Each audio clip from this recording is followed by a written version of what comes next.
मेरे प्रिय छात्रों एवं छात्राओं, आशा करता हूँ कि तुम सभी स्वस्थ व प्रसन्न होगे।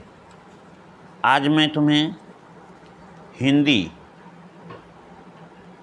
साहित्य के अंतर्गत सारा आकाश राजेंद्र यादव द्वारा लिखित उपन्यास के उत्तरार्ध भाग के प्रथम सर्ग का अंतिम सर्ग, प्रथम सर्ग का अंतिम सर्ग माने अब आज इस प्रथम का अंत समय है, तो मैं उसी का व्याख्या करने जा रहा हूँ जहाँ पे पिछली बार मैंने तुम लोगों को छोड़ा था। यह अवतरण हम छोड़े थे उस समय जब दिवाकर, जो समर का साथी है, उससे मुलाकात होती है दोनों से, और दोनों इस पर बहस करते हैं कि अब परीक्षा तो हो गया और रिजल्ट आने वाला है, अब क्या विचार है, क्या किया जाए। समर कहता है कि परिस्थितियों को देख करके अनुभव किया जाता है और उसी के आधार पर कार्य किया जाता है।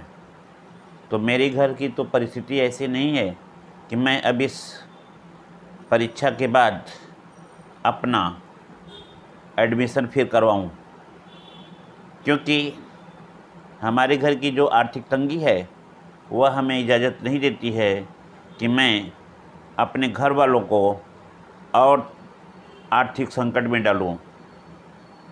पिताजी की 25 रुपये की पेंशन, भाई साहब की 90 रुपये मंथली की आमदनी, घर के परिवार के खर्च को यदि मिला करके देखते हैं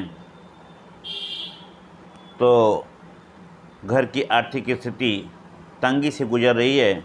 इसलिए मेरा अपना जो राय है या उद्देश्य है वही है कि अब कुछ सर्विस किया जाए। दिवाकर उसे समझाता है, अभी पढ़ने का समय है, अभी पढ़ लो, नौकरियां तो मिल ही जाएगी, और इस अधूरी पढ़ाई से कोई फ़ायदा भी नहीं होने वाला है, इसलिए कम से कम 3rd ईयर तो पास कर लो। अब हम इसी के आगे वाला अवतरण मैं पढ़ रहा हूँ, पेज नंबर 87 पे। यहाँ पे देखोगे तुम लोग, दिवाकर कहता है, बेवकूफ़ी हो, सुनो, इस सब को तो जाने दो कुएं में, कहना मानो, हम दोनों 3rd ईयर ज्वाइन करेंगे। दिवाकर ने सांत्वना के स्वर में समर से कहा। समर कहता है, नहीं दिवाकर, अपनी सीमाएं देख करके ही सोचना चाहिए। हमारे घर की हालत ऐसी नहीं है, इस बार कुछ न कुछ तो करना ही है।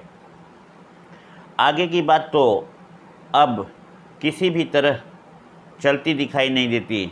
मैं तो अभी से तलाश में हूँ, कुछ मिले तो मैं काम करने लगूँ। तुम कुछ कह सकते हो, तुम कुछ कर सकते हो, लेकिन मेरी हालत न कुछ कहने की है और न कुछ ज़्यादा समझने की है। हाँ, यहाँ ज़रूर यह मैं कहना चाहूँगा कि मुझे कुछ न कुछ करके कुछ पैसे कमाने की ज़रूरत ज़रूर है। मुझे भाई साहब की बात याद आ गई। मतलब भाई साहब ने भी कहा था कि समर, अब तुम बड़े हो गए हो, पढ़ाई भी तुम्हारी पूरी हो गई है, तुम्हारा विवाह भी हो गया है और खर्च भी तुम्हारा बढ़ गया है। तो समर समझ लेता है कि उनके कहने का तात्पर्य यह है कि अब हम भी कुछ कमाएं। तो मैं भी तो यही कह रहा हूँ जनाब, इन बातों में कुछ नहीं रखा। अगर अच्छी डिग्री होगी तो नौकरी भी अच्छी मिलेगी, नहीं तो बस किसी लाला के यहाँ 40 रुपये महीने की नौकरी मिल जाएगी, और फिर 40 रुपये से आज के माहौल में किसी भी घर का गुजारा चलने वाला नहीं है। इंटर पास वालों की तो कोई पूछता ही नहीं है। इस तर्क के सामने बिल्कुल निरुत्तर हो गया इस तर्क के सामने कहने का तात्पर्य जब उसने कहा दिवाकर ने कि समर 3rd ईयर ज्वाइन करो, 3rd ईयर ज्वाइन करने के बाद हमारी एक डिग्री जो कि पूरी डिग्री कहलाती है वह डिग्री हमको मिल जाएगी, नहीं तो अगर हम 3rd ईयर नहीं करते हैं तो हमारी पूरी पढ़ाई नहीं होती है, मेरी पूरी डिग्री का कोई महत्व नहीं होता है। और इसके बाद तब हमको मिलेगी डिग्री कौन सी, वही पीछे वाली 12 पास वाली डिग्री, और 12 पास वाली डिग्री का कोई महत्व भी नहीं है। तो इस तरह से वह उसको समझाता है कि 3rd ईयर कम से कम किया ही जाए। और इस तर्क के सामने समर कुछ बोल न सका। सच ही तो वह भी समझ रहा है कि कौन देगा उसे नौकरी। यथार्थ के इस रूप को देख करके वह घबरा गया। टालता हुआ बोला, अरे छोड़ो भी यार, पहले रिजल्ट तो आ जाने दो, 3rd ईयर कर रहे हो। और मैं उठ खड़ा हुआ। रोज़ रोज़ अपनी नौकरी के लिए इस बेचारे से भी कहाँ तक कहूँ, अगर होती तो यह अर्थात उसका मित्र दिवाकर उसे अवश्य कोई न कोई नौकरी दिलवा देता, लेकिन डर लगता है कि उसके भी हाथ में कोई नौकरी नहीं है या उसके जान पहचान में भी कोई नौकरी मिलने वाली नहीं है। इसलिए वह जो है उसको कह रहा है, छोड़ो यार, बार बार क्या बोलना। बैठक के बाहर आता हुआ बोला, अच्छा अब तुम नहाओ धो। तभी फिर याद आ गई, और हाँ वे पोस्ट कार्ड, हम तो होली दिवाली नहाते हैं भाई। कहता हुआ वह भीतर पोस्ट कार्ड लेने चला गया। चिंताएं इस पर भी कम नहीं हुई, लेकिन रहता कैसा मस्त है। सिर्फ एक पोस्ट कार्ड मांगने में शर्म लगती थी, इसलिए मैंने 4-5 मांगे थे। पोस्ट कार्ड लेकर के कहा, इन्हें लौटा दूंगा। ध्यान देना, समन ने दिवाकर से पोस्ट कार्ड मांगा और वह पोस्ट कार्ड ला करके देता है। समर कहता है कि ले आने पे मैं तुम्हें लौटा दूंगा। अरे हाँ, वह रसीदी कागज़ तो मैं लाया ही नहीं जिसमें इन्हें लौटाने की लिखा पड़ी होगी। और वह हंस पड़ा। अच्छा अब तो बता दे, आज इतना खुश क्यों है। ध्यान देना, दिवाकर भी उसी मजाक में समझ से कहता है, अरे मैं तो भूल ही गया कि तुमको मैंने लिफाफा दिया 4-5 ठो लिफाफा दिया, लेकिन रसीदी कागज़ लाना भूल गया जिस पे लिखवा सकूं कि मैंने तुम्हें 4-5 लिफाफे दिए हैं और तुमको उसको देना है। तो कहता है कि आज इतना खुश क्यों है। इस बार सचमुच मैं खुल करके मुस्करा पड़ा। दिवाकर को पहली बार उसको लगा कि आज खुश कैसे है समर। जब भी समर आता था तो इतना खुश नहीं था, लेकिन आज समर खुश क्यों है। अंदाज़ा तो उसे भी हो गया। क्यों, समर के तो खुश होने का आज समय है, क्योंकि समर इसके पीछे वाली रात में प्रभा से खुल करके बात किया था। प्रभा के मधुर मुस्कान से वह खुश हो चुका था और उसे अपने पश्चाताप पर काफ़ी शिकायत था, जो है उसे अपने किए गए अपराध के लिए बहुत रोष था कि वह अपनी पत्नी प्रभा के साथ दूसरों के कहने पर ऐसे जुल्म, अपराध, अत्याचार किया और वह बेचारी सहती रही। इस बात को सोच करके वह अपने को समझ लेता है कि दोषी है और प्रभा के द्वारा किए गए सारे व्यवहार को याद करके आज उसकी ज़िंदगी में एक नई मधुर मुस्कान दिखाई दे रही है, जो दिवाकर से भी नहीं छिपती है। दिवाकर उसे जान जाता है और वह पूछ रहा है कि आज इतना मुस्कुरा क्या रहे हो। अच्छा बेटा, पीछे से दिवाकर की आवाज़ सुनाई दी, लेकिन जिस झेप के कारण मैं सुबह से आंखें चुराता और मुंह छिपाता हुआ घूम रहा था, संध्या तक दूर हो गई और मुंह पर एक अनजान दृढ़ता आ गई। हाँ, मैं अपनी पत्नी से बोला हूँ, इसमें किसी का क्या। अपने पर भी झुंझलाहट आने लगी। इसमें झेपने और लजाने की ऐसी क्या बात है। दिवाकर के यहाँ से आया तो मन में चाशनी घुल रही थी। ध्यान देना, दिवाकर के यहाँ से आया तो मन में चाशनी घुल रही थी। चाशनी का मतलब ध्यान देना, चाशनी होता है मिठास। मिठाइयों को बनाने के लिए या कोई सामग्री मीठा बनाने के लिए चीनी या गुड़ को डाल करके उसे गर्म किया जाता है। उसमें जब लपेटने की शक्ति आ जाती है उसकी, देखा जाता है कि ठीक से पक चुका है तो उसे हम चाशनी करते हैं। यहाँ पे उसके मधुर प्रेम का आस्वादन आ जाने से, प्रभा से मधुर मिलन हो जाने से अब जो है उसका दिल बाग बाग हो गया है। अब वो बड़ा खुश है और अनुभव कर रहा है कि शादी भी एक कोई चीज़ है, शादी भी एक रिश्ता है जो दो घरों के बीच जो संबंध करता है वो बड़ा ही हृदय को आनंदित कर देता है। इस तरह से इन सभी बातों को सुनकर समझ करके, किताबें तो बहुत सी पढ़ी होगी उसने, और समझ करके इस बात में उसको मन में उसकी प्रसन्नता है, जैसे लग रहा है कि उसके मन में कोई मिठास हो। बरसों बाद हल्का हुआ था, जैसे सालों साल जेल से छूट कर आया है। रह रह करके एक अजीब दया के साथ मन पिघल उठता है। बेचारी ने क्या क्या नहीं भुगता। इस बीच मुन्नी को छोड़ करके कोई भी तो नहीं था जो उससे सहानुभूति रखता हो। ध्यान देना, मैंने भी बताया था तुम लोगों को कि समर के घर में मुन्नी ही एक ऐसी थी। मुन्नी कौन थी? मुन्नी समर की बहन थी और प्रभा की ननद थी। वह बेचारी अपने ससुराल से सताई हुई थी। दहेज के कारण उसे भी उसके ससुराल वाले प्रताड़ित करते थे। एक बात और ध्यान देने वाली है कि मुन्नी का जो पति था वह अपने घर में एक दूसरे लड़की को रखैल के रूप में रखा था। सारा काम उसका पति और उसके घर वाले मुन्नी से करवाते थे। और मधुर हास विहास या मधुर मिलन, या कह सकते हो कि मधुर मुस्कान उस रखैल लड़की के साथ करते थे। मुन्नी सब कुछ सहती थी लेकिन फिर भी एक आवाज़ नहीं करती थी।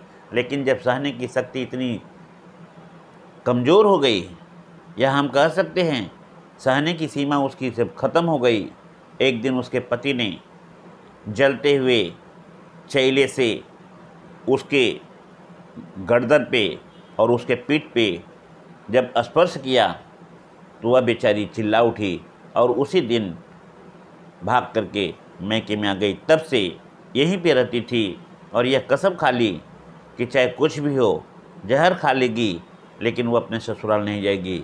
लेकिन आज मुन्नी जा चुकी है, और जबकि वह बार बार प्रभा से, अपनी भाभी से कही कि भाभी भैया को रोक लो, माता पिता को कह दो कि मैं नहीं जाना चाहती हूँ, लेकिन किसी ने नहीं सुना।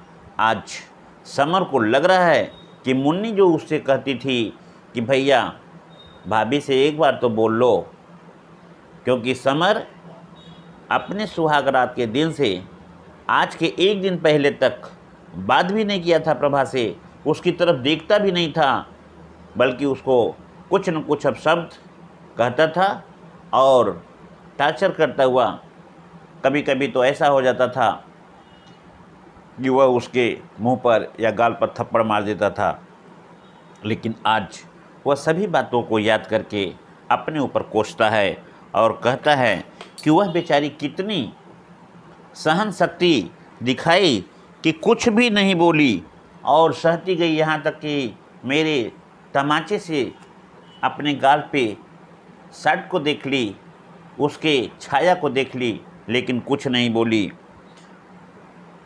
सबसे अधिक आश्चर्य तो समर को अपनी भाभी पे होता था। उनका जब अभी से यह रवैया है तो सचमुच सास होने तक प्रभा की तरह, ध्यान देना एक बार फिर से देख लो, वो अपनी भाभी के ऊपर जो है आश्चर्य करते हुए कहता है, उनका जब अभी से यह रवैया है तो सचमुच सास होने के बाद तो पता नहीं क्या जुल्म ढाएंगी। वह कतई नहीं सोचती कि वह भी तो प्रभा की तरह ही बहू है। उनके बहकावे में आकर मैंने जो कुछ किया उससे गर्दन शर्म से झुक जाती है। यह बात ध्यान देना, नोट करने वाला बात है। एक कतई नहीं सोचती कि वह तो प्रभा की तरह दूर है। ध्यान देना, यहाँ पे डैश लगाओगे, यह अवतरणों पे आधारित यहाँ पे प्रश्न होंगे 4-5 और तुम्हें उसका सटीक आंसर देना पड़ेगा। तो यहाँ पे जैसे है, यह कतई नहीं सोचती कि वह भी तो प्रभा की तरह ही बहू है। यहाँ पे प्रश्न हो सकता है, वक्ता कौन है, वक्ता किसके विषय में बात करता है? तो यहाँ पे बोलोगे वक्ता इस उपन्यास का मुख्य नायक समर है, जो अपनी भाभी के द्वारा उकसाने पर अपनी पत्नी को प्रताड़ित करता था।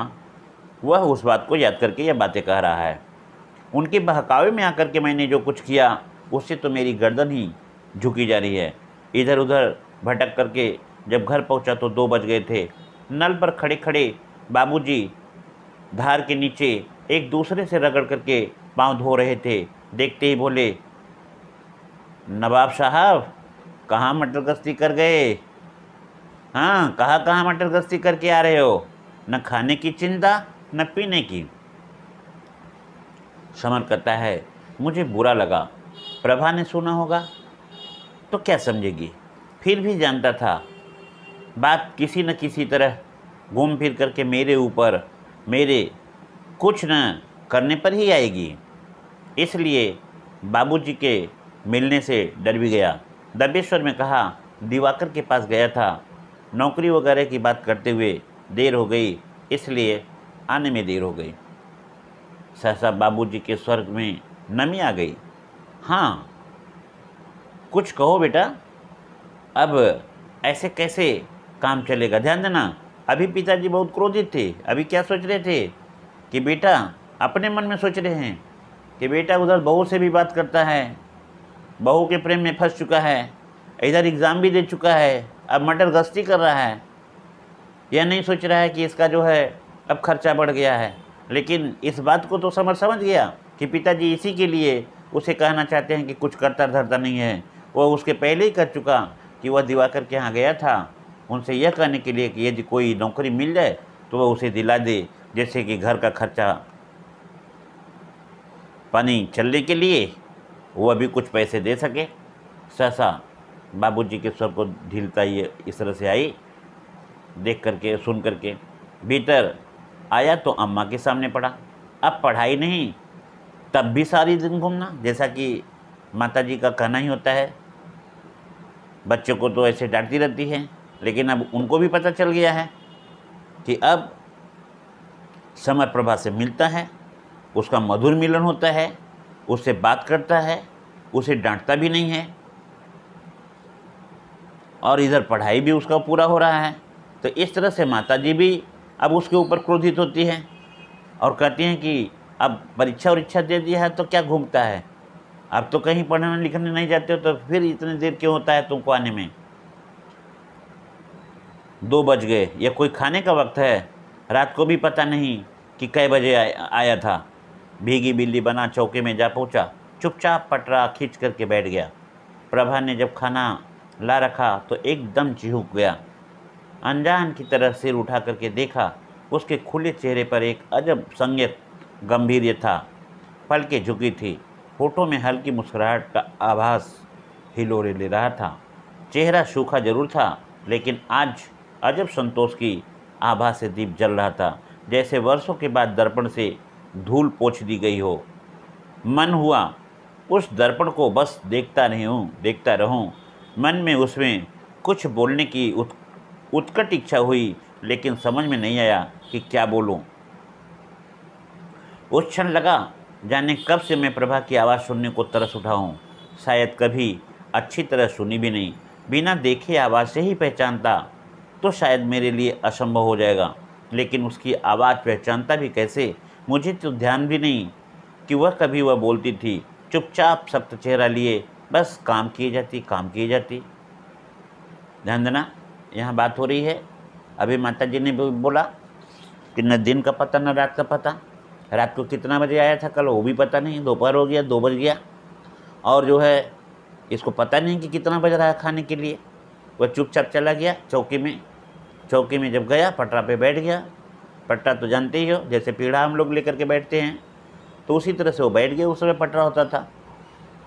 अब वह देख रहा है कि खाना प्रभा लेकर के आती है। अब जो समर प्रभा से इतना नफरत करता था, कि खाना जल्दी से खा करके निकलना चाहता था। अब वह प्रभा के मधुर मिलन से अब वह पूर्ण रूप से उसका आभारी हो चुका है कि गलतियां सारी की सारी उसकी थी। वह सोचने लगता है कि मैंने प्रभा से कभी बात नहीं की, मैंने प्रभा से कोई पूछताछ नहीं की, मैंने प्रभा को कभी चेहरा भी नहीं उसका देखा। वह कितनी सुंदर है, कितनी संघर्षशील है कि डांटे डपटे जाने पर भी, 2 बात 4 बात सुनने पर भी, यहाँ तक कि उसके थप्पड़ को पाकर के भी अपने कर्तव्य परायणता को नहीं भूलती है और सारा दिन सारा रात काम करती चली जाती है। अब वह उसकी तरफ देखता है तो उधर ध्यान देना, प्रभा भी उसकी तरफ देख करके मुस्कुरा उठती है। इसी मुस्कुराहट को देख करके समर का दिल एकदम खुश हो जाता है और वह सारा माने अपनी पिछली बातों को याद करके यह तरस खाता है, काश वह पहले से ही प्रभा से यदि बातें किया होता, प्रभा का मधुर स्पर्श किया होता, प्रभा से मिलन किया होता, प्रभा की बातें माना होता, प्रभा के गले में गला डाल करके जो है बात करता, तो कितना सुंदर होता, कितना अच्छा होता, हमारा जीवन ही धन्य हो गया होता। आज इन्हीं सबको सुन करके समझ करके देख करके प्रभा की संघर्षशीलता की और उसकी मुस्कुराहट को वो एकदम मुग्ध हो जाता है और प्रेम में विह्वल हो जाता है। वह एक सेकंड थोड़ा सा देखना।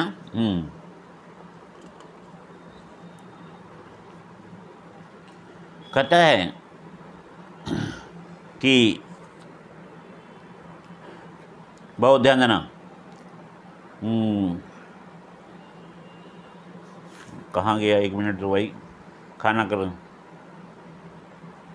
अब इस तर्क के सामने बिल्कुल ही वह नतमस्तक था और आगे जब देखता है कि प्रभा उसे खाना लेकर के देती है तो प्रभा की वह हाथों को देख लेता है, प्रभा की मुस्कुराहट को देख लेता है, तो इस तरह से देख करके उसके मन में एक प्रकार की प्रसन्नता आती है और वह अपनी पिछली बातों को याद करके जो है अपने पर तरस खाता रहता है। आगे यहाँ पे देखोगे तुम लोग, हम तो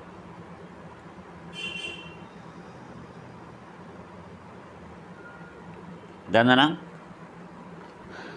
यहाँ पे पेज नंबर 89 पे तुम्हें मैं एक लाइन दिखाने जा रहा था, उसी को मैं थोड़ा सा देख रहा था। भीगी बिल्ली बना चौके में जा पहुँचा, चुपचाप पटरा खींच करके बैठ गया। ये लाइन अंडरलाइन करोगे, एग्ज़ाम में आने के रहते हैं कि भीगी बिल्ली बना चौके में जा पहुँचा। यह किस समय की बात है? भीगी बिल्ली कौन बन गया? चौके के अंदर कौन घुस गया? ऐसा उसने क्यों सोचा? तो इस तरह से जो प्रश्न हमारे होंगे, कभी ये भी ध्यान देना, इस उपन्यास के लेखक का नाम भी पूछ देता है कि यह उपन्यास किसके द्वारा लिखित है। तो तुम सभी जानते हो सारा आकाश उपन्यास राजेंद्र यादव द्वारा लिखी हुई है, कहीं राजेंद्र प्रसाद यादव मत बोल देना जो है। तो यहाँ पे प्रभा की जो है आवाज़ सुनने के लिए तरसता है, प्रभा की आवाज़ सुनने को तरस उठा हूँ, कह रहा है, शायद कभी अच्छी तरह से सुनी भी नहीं। हाँ, एक बात मैं कहने जा रहा था तुम लोगों को, जब हम दूसरों के प्रति अपने स्वभाव को कोमल बना लेते हैं, यदि हम उसके निगेटिव कार्य को भी पॉजिटिव में लेते हैं तो हमें खुशी मिलती है। यदि हम दूसरे की बुराई को देखना छोड़ करके उसके किए गए अच्छे कामों को यदि देखें तो मन में प्रसन्नता होती है, मन प्रसन्न रहता है। लेकिन जब हम अपनी बुराई को भूल करके दूसरे के अच्छे कामों को भूल करके और उसकी बुराई देखते हैं, उसमें कमी देखते हैं, तब बात बिगड़ जाती है और तब मन में जो है जो खुशियाँ होना चाहिए वह नहीं हो पाती है और खुशी के स्थान पे दुख मिलता है। अब तुम्हें मैंने पहले भी बता दिया, अब समर का मन बिल्कुल बदल गया है। अब वह घर के लोगों के बहकावे में नहीं आने वाला है, इसलिए वह प्रभा के प्रति अपना भी मन कोमल बना लिया है। अब ध्यान देना, आगे देखो। लेकिन उसकी आवाज़ पहचानता भी कैसे? यह कह करके खाना रख करके वह जाने लगी। ध्यान देना, चुपचाप सख्त चेहरा लिए बस काम किए जाती है, ये सब वो बातें सोचता है। प्रभा आती है, खाना रख करके वह जाने लगी तो देखा कितनी गंदी धोती पहने है समर उसकी तरफ। अब मैंने अभी बोला कि अब वो प्रभा को अच्छी तरह से नीचे से ऊपर तक, आगे से पीछे तक वह देख रहा है कि प्रभा कैसी है, प्रभा के हाथ पैर कैसे है, प्रभा की वाणी कैसी है, उसकी चाल चलन कैसी है, सारी अच्छाइयाँ अब उसको देख रहा है। तो उसे दिखाई देता है कि इसकी धोती गंदी है और धोती फटी हुई है, 1 फुट पर फटी सिली है, यह पहनने लायक धोती है? वो अपने मन में करता है, इसे क्यों लादे हुए वो है, यह दूसरी धोती नहीं है, शादी पर मिली होगी धोतियाँ साड़ियाँ सब कहाँ है? अब जब लौट कर आएगी तो इस बारे में बात करूँगा। यह अपने मन में, उसके मन में यह सब विचार आता है। मैंने इन दिनों बेचारी को छोड़ा सो तो छोड़ा ही, सारे घर वालों ने, खास तौर से आमान ने भी यह सोचना छोड़ दिया कि इसे किसी चीज़ की ज़रूरत पड़ती है। वे तो माँ की जगह हैं, उन्हें तो इतना पक्षपात नहीं बरतना चाहिए। भाभी की तो लड़की क्या हुई, बस राज करने का आदेश मिल गया, अक्सर अपनी कोठरी में ही रहती, वहीं खाना पहुंच जाता। मुझे पता है अम्मा की आंखों से छिपा कर 4-6 धोतियाँ जरूर उन्होंने अपने पास रखी होगी, लेकिन वे देंगी क्यों? और यह बात याद करके मेरा रोम रोम काँप उठा। ध्यान देना, अब अभी जैसा कि देख लिए हो, प्रभा के प्रति उसका जो मधुर विचार है वह यह कहता है कि इसकी गंदी इतनी धोती है और फटी हुई है, सिली हुई है, तब भी बेचारी नहीं किसी से कहती है। लेकिन मैं न देखूं, मैंने कभी नहीं उससे बात किया, लेकिन वह तो सारे घर का काम करती है। यही नहीं, मेरी जो माँ है, समर बात करता है, अपने मन में सोचता है, माँ मेरी, उसकी भी तो माँ की तरह से है, क्योंकि वह उसी के भरोसे आई है कि अपनी माँ को छोड़ करके हमारे घर में आई है। तो हमको नहीं दिखाई दिया, कम से कम माँ को तो दिखाई दिया होता कि वह फटी धोती क्यों पहनी है। यदि माँ ने उसको धोती नहीं दिया तो कम से कम भाभी तो उसको धोती दे सकती थी, क्योंकि माँ से बचा करके 4-6 धोती वह जरूर रखी होगी। लेकिन देगी क्यों? समर अपने मन में कहता है, देगी क्यों? वो तो उससे नफरत करती है, उसकी सुंदरता पे, उसके पढ़ाई पे और उसके कर्तव्य निष्ठा पे, लेकिन देगी क्यों धोती? वह उससे ईर्ष्या करती है, नफरत करती है, इसलिए नहीं देगी।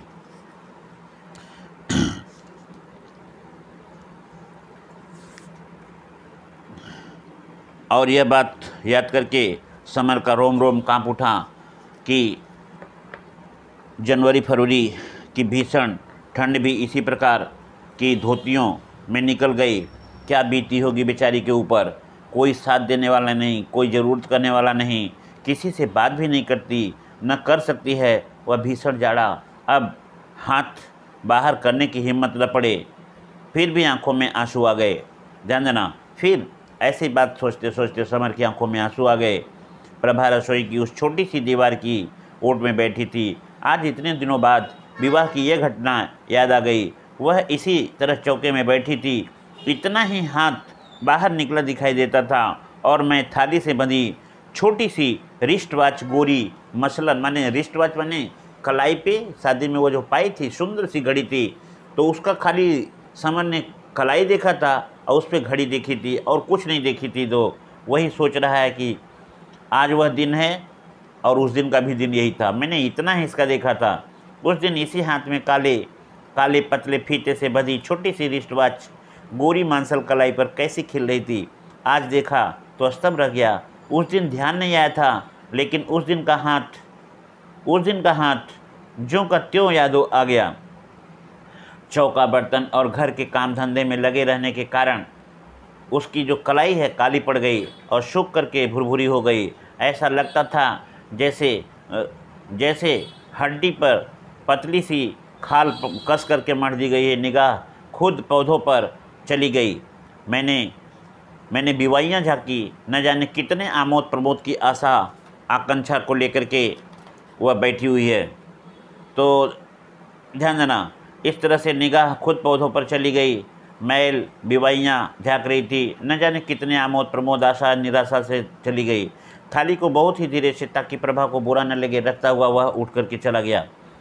अकारण ही छाती में गोला सा उमड़ाया और लगा, जरा सा बोलने ही की तो बात है, रो पड़ूंगा। जैसे तैसे निचला ओठ चबा करके बड़ी मुश्किल से बताया, दिवाकर के यहाँ से आया हूँ, भूख नहीं है, और झट बाहर निकल आया। तो ध्यान देना, इस तरह से तुम्हारा ये लेसन नियर अबाउट कंप्लीट ही होने वाला है। बाहर अकारण ही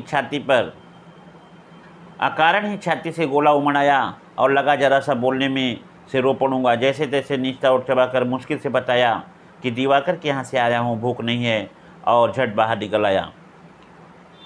बाहर अम्मा चुपचाप बैठी टिकरी पर कोई धार्मिक पुस्तक रखे अपने मोटे मोटे शीशे वाले ससुर से पढ़ रही थी। अपनी कोठरी के लिए मैं जीने पर चढ़ने लगा। जीने के ऊपर छोटा सा जंगला सामने ही खुलता था। वह भाभी के कमरे का था। सहसा भाभी का स्वर सुन करके ठिठक गया। वे कह रही थी, दोनों अब तो आपस में बोलने लगे हैं। कौन? भाई साहब की आवाज़ थी। ध्यान आया, आज ही तो रविवार है। अच्छा, भाई साहब भी चौंके। लगा करवट बदल करके वह सीधे ही इधर आ रहे थे। खाना खाने के बाद इलायची लेने कुंवर लाला जी आए, यही बता रहे थे, और बिना पूरी बात सुने मैं ऊपर भाग आया। कोठरी बंद करके अपने बिस्तर पर आ गया।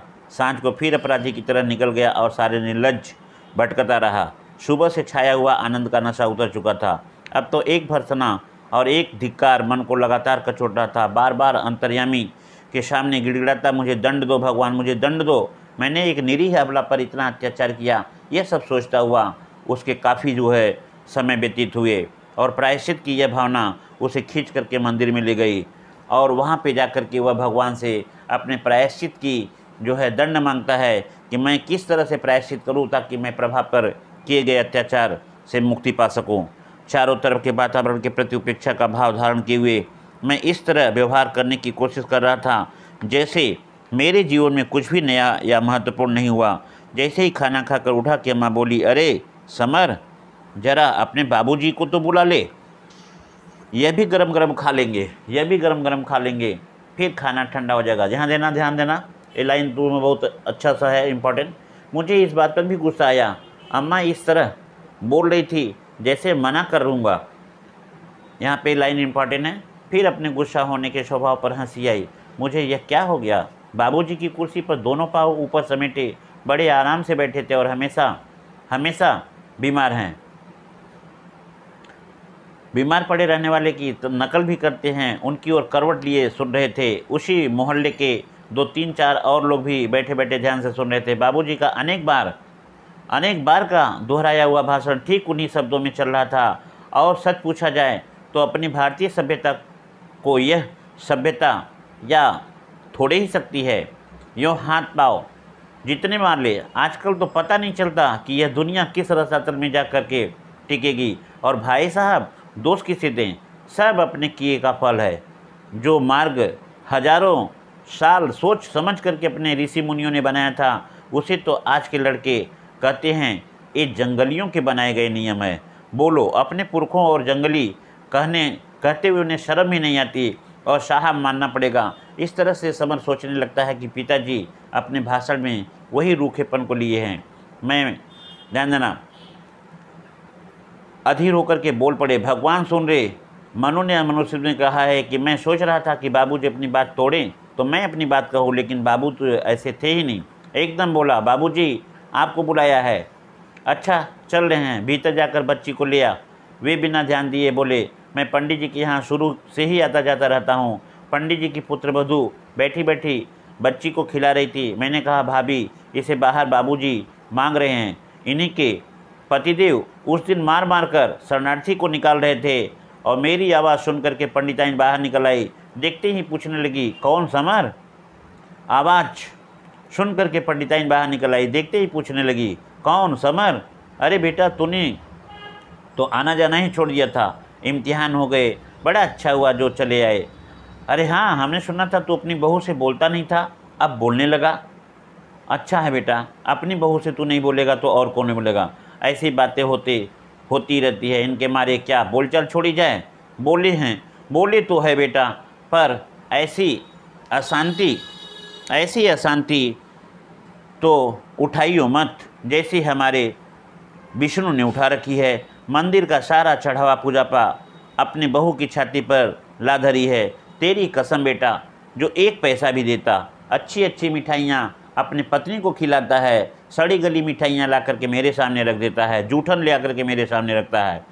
भैया बुढ़ापे में हमारी मिट्टी तो इन नासपीटों ने ऐसी ख़राब कर दी है, न दिन देखे न रात देखे, रात दिन हाँ हाँ हूँ करते रहते हैं। कोई देखे या कोई सुने, इन्हें जरे से चिंता नहीं है। मंदिर में क्या जावे क्या आवे, हमें तो भैया भनक तक नहीं लगे। हम तो दोनों वक्त यही प्रार्थना करे हैं कि हे भगवान, अब तो तुम हमें उठा लो। पर समर भैया, ये भी तू सुन लो, जो दोनों वक्त के कलाकंद चली आ रही है, सो सब पंडित जी की माया है। बाद में एक पैसा भी नहीं चढ़ेगा, तब दाल आटे का भाव पता चलेगा। यहाँ उसके कहने का मतलब कि जब तक पिताजी हैं तब तक उसका बेटा कुछ नहीं काम करता है, लेकिन जब पिताजी माने पंडित जी चल बसेंगे तो उसे पता चलेगा कि उसे भी परिश्रम करना चाहिए था। विष्णु की बहू ने सास की तरफ ठेंगा दिखाया। विष्णु की बहू माने जो उसका लड़का था बुढ़िया की, पंडिताइन जी की, वह उसे ठेंगा दिखाया और मुस्कराते हुए बच्ची मुझे दे दी। जाने क्यों बच्ची को लाते समय अपनी भाभी की डॉक्टर की को दिखाने वाली बात याद आ गई और मैं खुद ही फिर मुस्करा उठा। इस तरह से समर ने अपनी यहाँ पे जो है बात कही, और अब यहीं पे मैं आज का जो ये सर्ग समाप्त करता हूँ और तुम सभी को धन्यवाद देता हूँ।